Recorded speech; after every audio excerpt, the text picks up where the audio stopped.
Hello again everyone, welcome back again di Bitcoin update guys. Dan hari ini saya mau tambahin untuk update seputar Ethereum ya. Ini base-nya adalah dari postingan voting teman-teman kemarin di grup Telegram.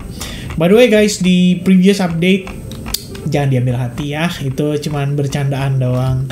Dan kebetulan kan memang tahu sendiri ya, teman-teman viewers itu kan beragam ya. Sesekali saya pengen coba untuk memuaskan mereka-mereka yang mungkin butuh saya menggunakan karakteristik berbeda ya. But anyway, just for the jokes ya. Jadi jangan dianggap serius guys ya. Itu bukan saya banget. Saya nggak ngerasa itu kayak saya banget gitu. But anyway guys, dari 2.648 votes yang pilih Ethereum tuh ada 26%. I think momennya tepat ya. Karena akhirnya Bitcoin having correction.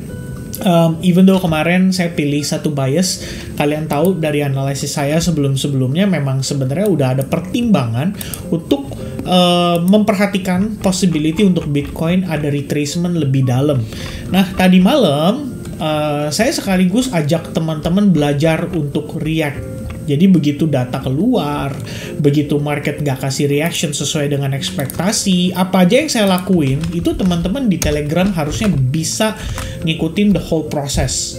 Ya, the whole process. Datangnya dari sini nih, pertama kali teman-teman ya. Jadi if you know previously I have a few trades yang running, ada entry juga di hype ya, perform dengan baik, target tercapai dan bla bla bla.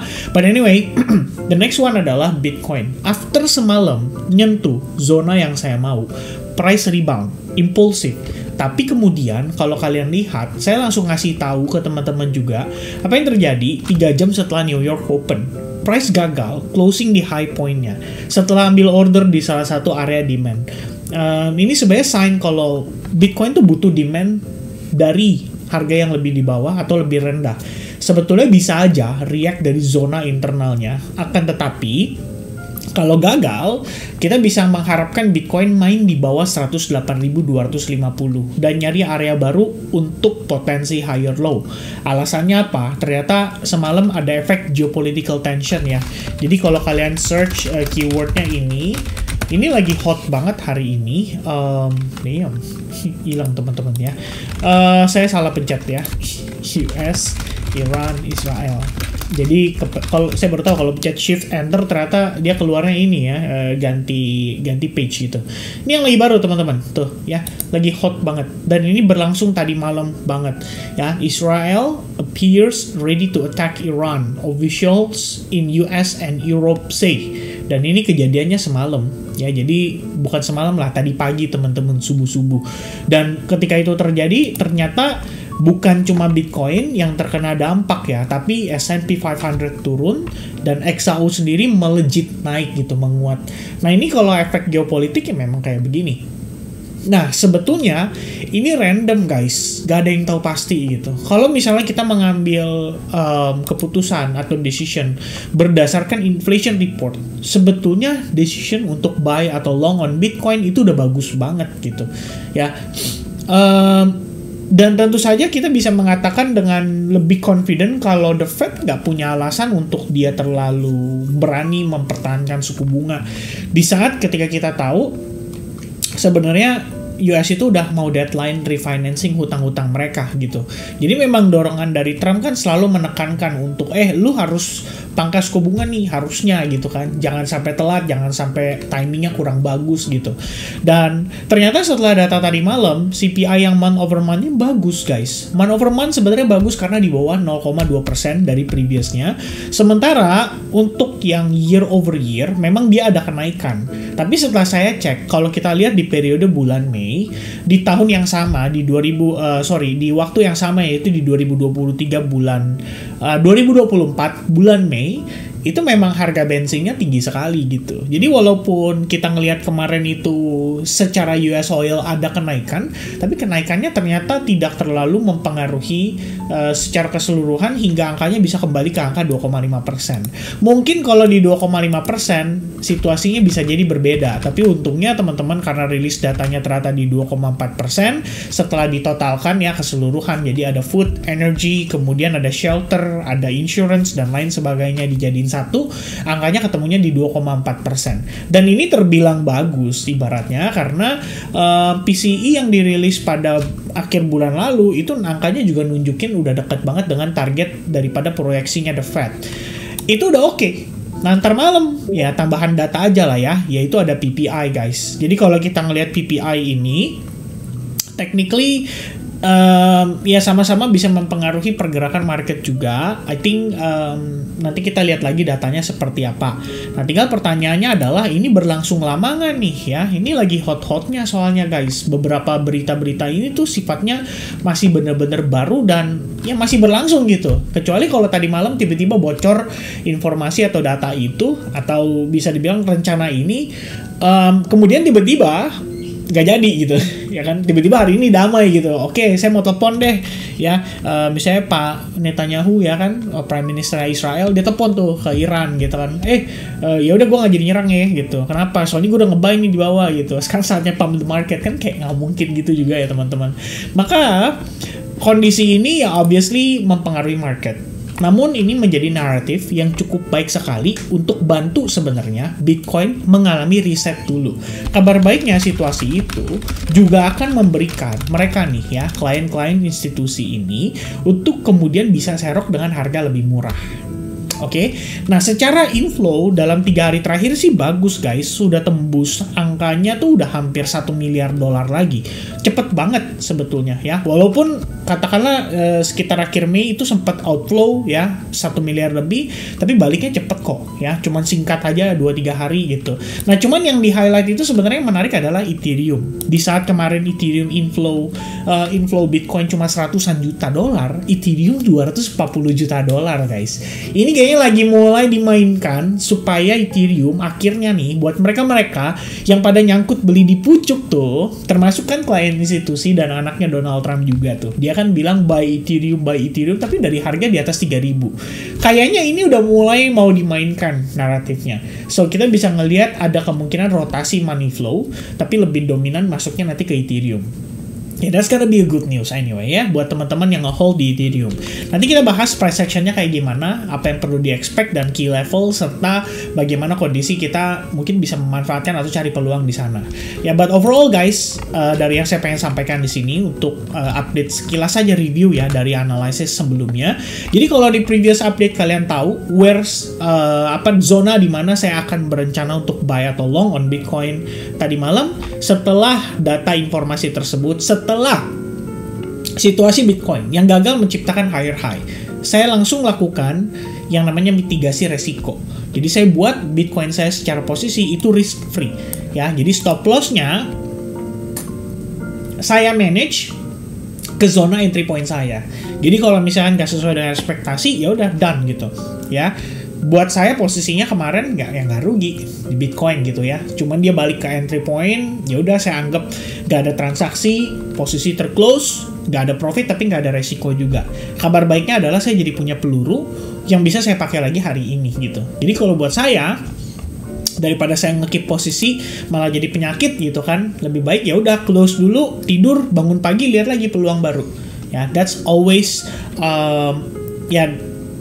itu yang selalu saya lakukan almost daily basis. Oke? So now guys, dengan informasi dan ketegangan yang terjadi, apa yang kita bisa harapkan pada Bitcoin? Nah, gini, kemarin saya nggak ngomongin soal ini. Memang saya sengaja teman-teman, bukan karena saya pengen teman-teman ya memang terlepas dari jokesnya atau bercandaannya ya.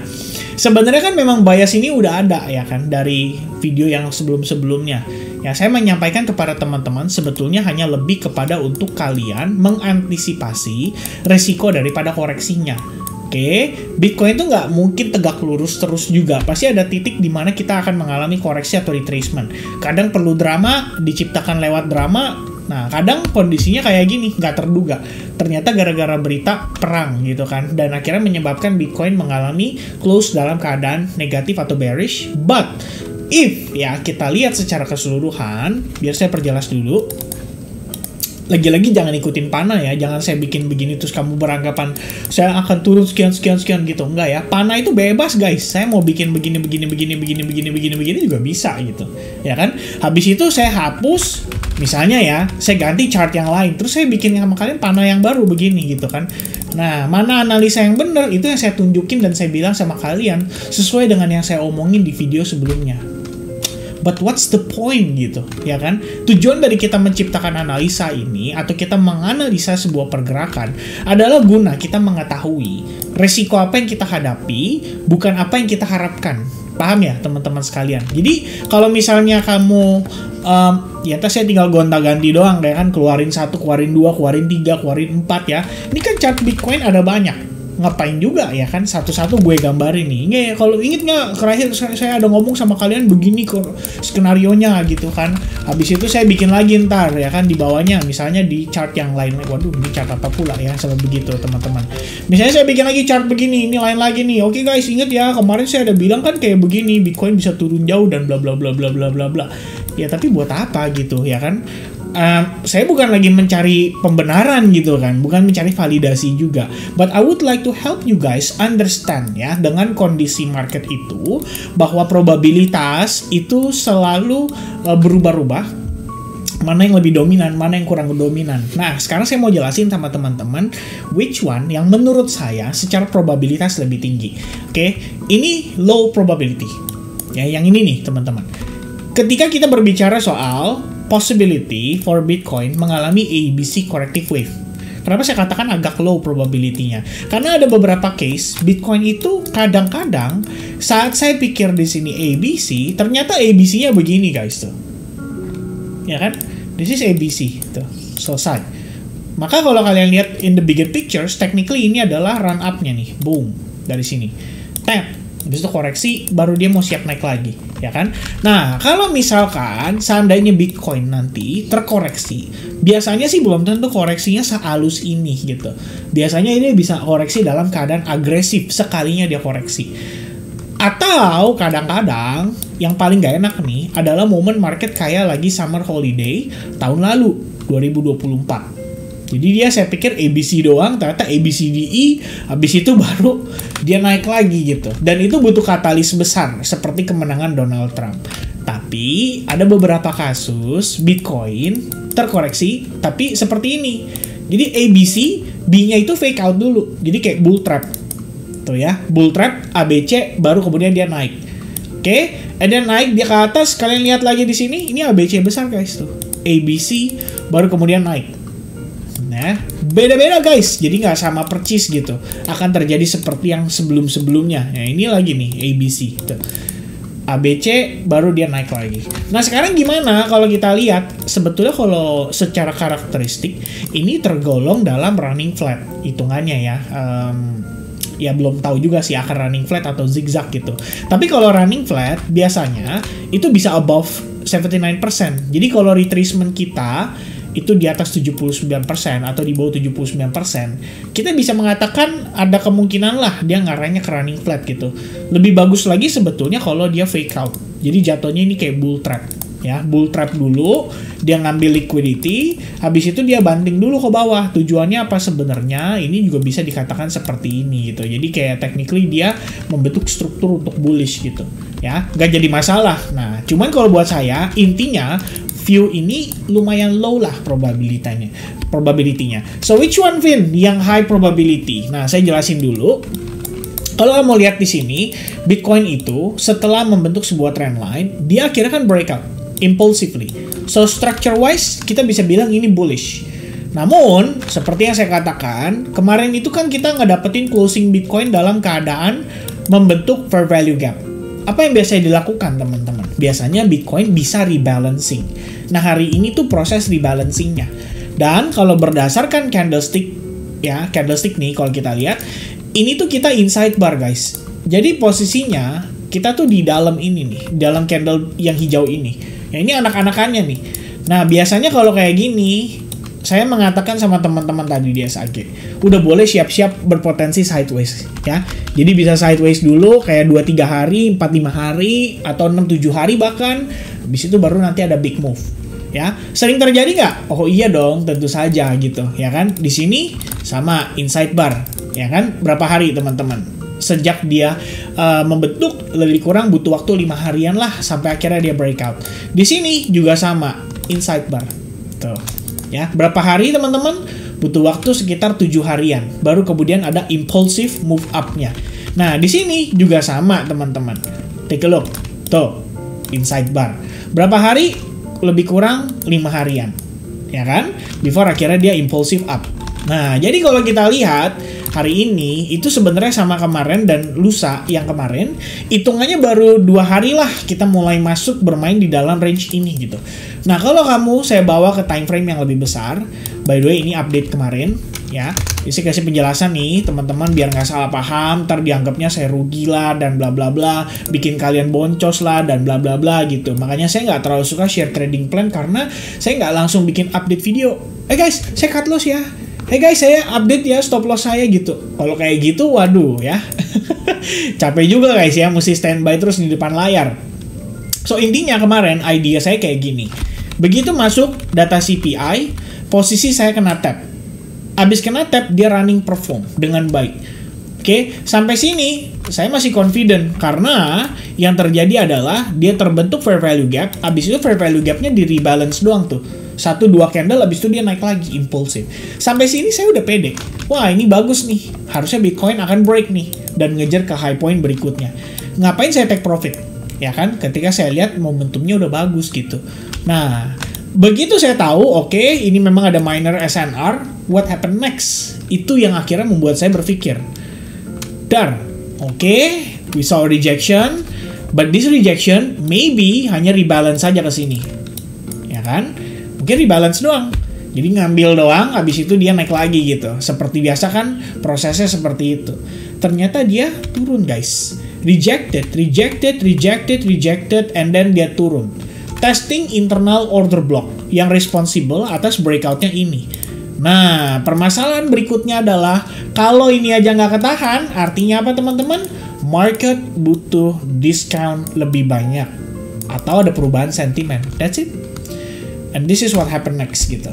Jadi once price udah berhasil menciptakan momentum seperti itu, tapi saya lihat dia melemah, ya udah waktunya saya geser stop loss saya ke break even. Ya, kalau dia memang nggak perform, ya udah, berarti posisi saya nggak rugi. Tapi kalau misalkan dia perform, saya juga nggak buru-buru buang posisi atas alasan feeling gue kayaknya mau turun nih. Nah, bukan begitu. Ya, metode saya kayak gitu guys. Jadi baku dan semua orang bisa ikutin kalau mau dipelajari. Berikutnya, Bitcoin ya, yang tadi kita bahas. Dari daily perspektif, kita udah tahu tuh ya. High point candle kita di mana, low point candle kita di mana. 105 dan 110. So kalau kita lihat 105 tuh di mana teman-teman? Nih, saya breakdown ulang ya, biar kamu ngerti. Gak ada alasan untuk tidak mengerti kalau saya udah jelasin kayak begini. Harga menciptakan lower low, ya. Lalu dia menciptakan higher high. Oke, kalau secara struktur kan harusnya begini. Nah, ya kan? Begitu dia menciptakan higher high, di sini saya adaptasi. Wih, market bullish.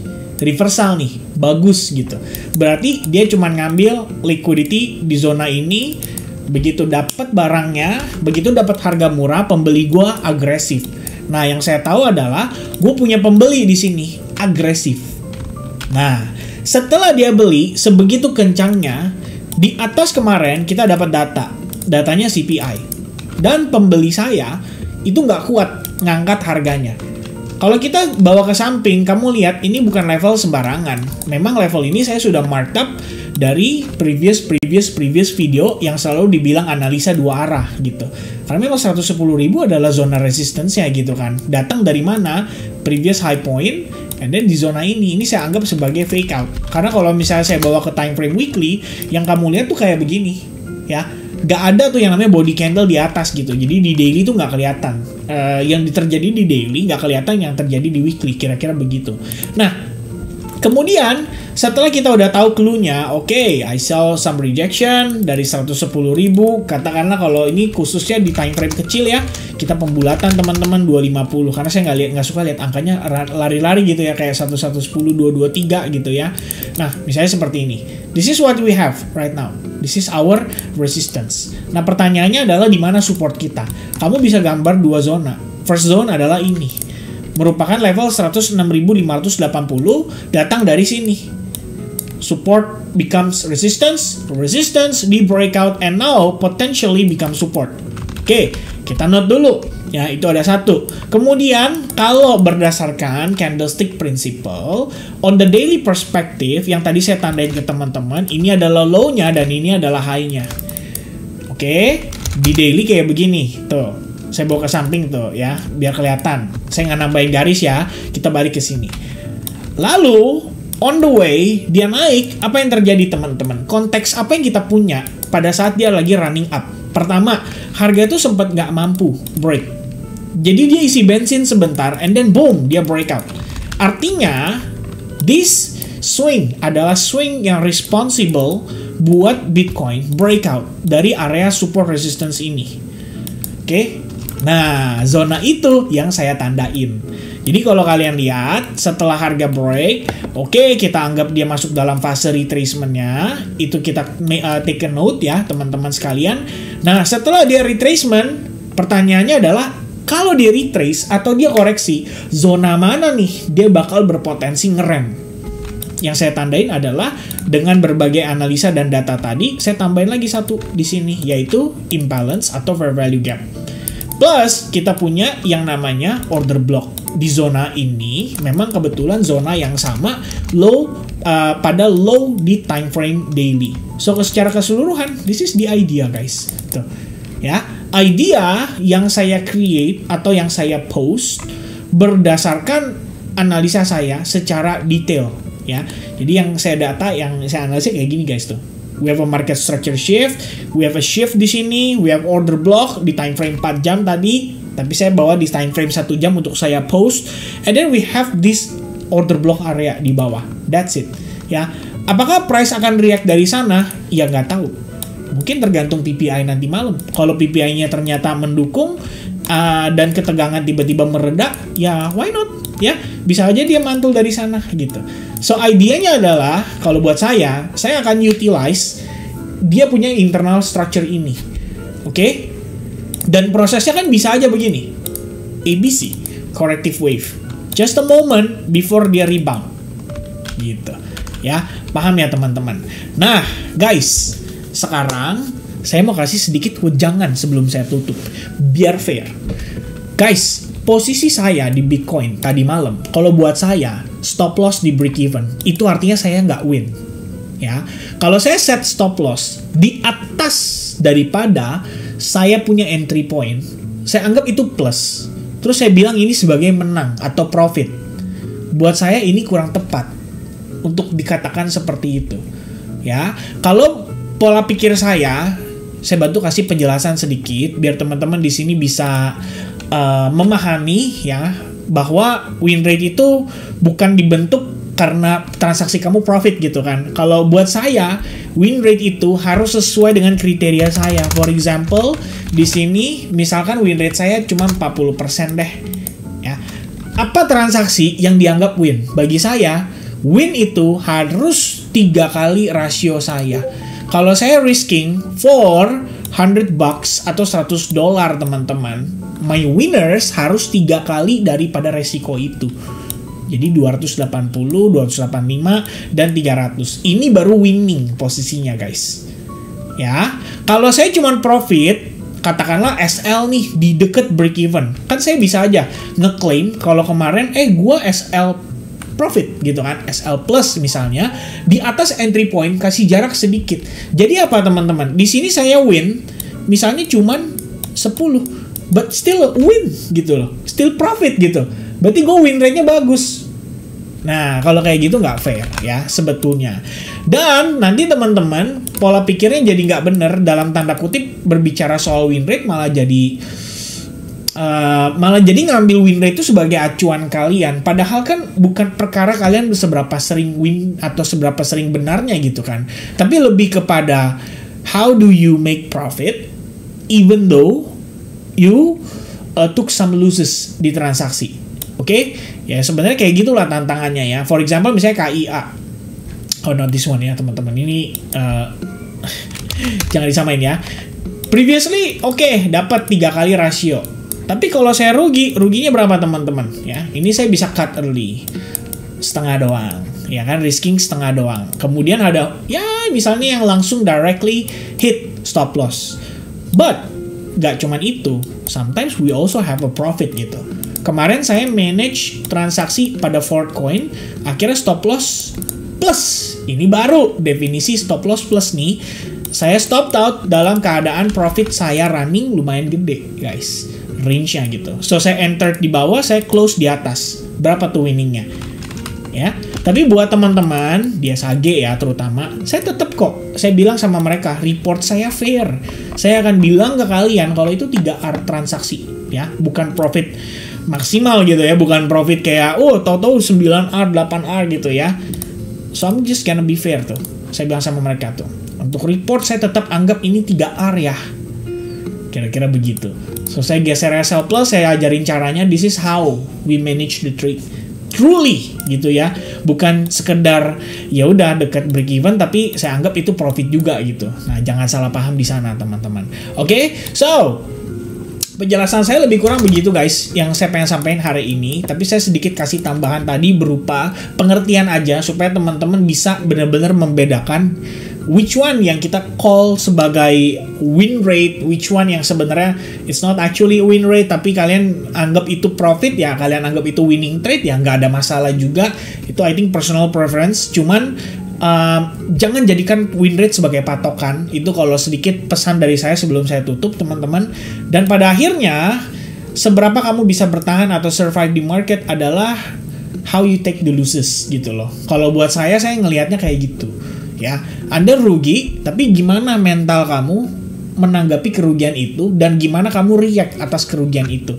Itu 100% lebih penting daripada kalau kita ngomongin winning gitu. Kenapa? Karena winning itu semua orang happy, manis-manis aja gitu kan. Profit aja, biasa-biasa aja.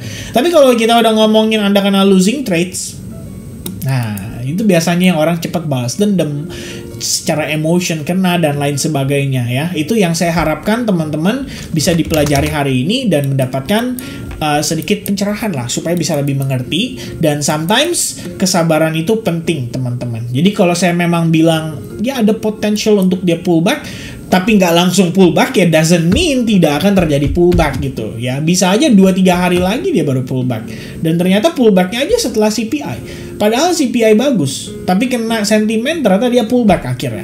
Ada aja lah alasan untuk market tuh mengalami retracement, pullback, or correction, or whatever ya. Tapi secara keseluruhan, you get the idea. Kamu tahu what should you do gitu kan, by the time price mencapai zona kamu. Kalau saya nih, saya tambahin lagi biar lebih detail ya. Kalau sampai lu masih nggak ngerti juga, berarti udah pure. Emang kamu nyari yang langsung aja to the point ngomong A, B, C gitu kan. Ini kan struktur nih teman-teman. Supaya kamu mechanical ya. Kita bilang bahasanya mechanical tuh kayak kamu robot. Pokoknya kalau kamu robot, kamu tuh diprogram. Diprogramnya dalam artian robot. Perhatikan zona 106.000 sampai 105.500. Karena area itu ada area demand, berpotensi dapat reaksi dari pasar dan bisa membantu Bitcoin rebound. Sebelum kamu entry, pastikan 15 menit strukturnya bullish. Kenapa? Karena kalau 15 menit aja dia belum bullish, misalnya contoh kayak begini, tuh.